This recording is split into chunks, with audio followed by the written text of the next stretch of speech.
Aleyküm selam. Arada soruşur ki namaz bir qardaşdır. Namaz qılmayan hükmündə deyir ki, kafir görəm. İmam Əhmədin rəyindəyim. İmam Əhməd hansı rəyindədir?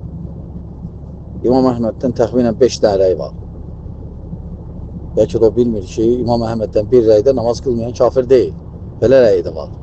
Və bəzi həmbəli alimlər, hətta həmbəli alimlər bəziləri bunu tərcih edirlər.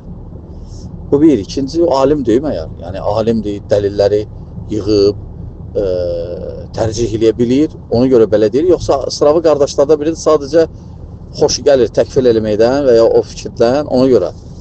Yəni bu şeydən deyil də, yəni bu fikirdən mənə xoşum gəlir, mən bunu tutdum. Bu oyuncaq deyil, təkfir məsələsidir. İlm əhlidirsə, hansısa dəlillərə yığıb, cəm eləyib, tərcih eləyə bilirsə, o onun işidir. Ona görə bu qardaşın işi deyil, belə söhbətlərləsin. Ümumiyyətlə, sırafı qardaşlar həmsə ehtiyatlı rəyi götürsünlər. Ehtiyatlı rəyi. Ehtiyatlı rəyi nədir bu məsələdə?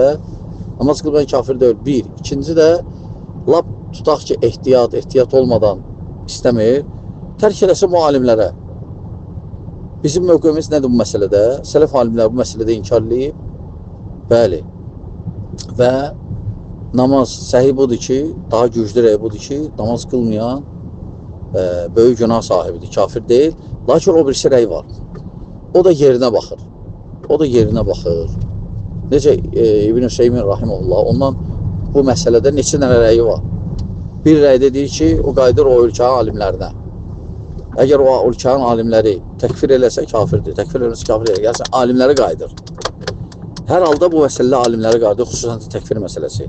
O ki, qaldı qiyas eləyib ki, Əbu Bakr radiyallahu anh o zəkatı verməyənləri qatdı bu söhbətə.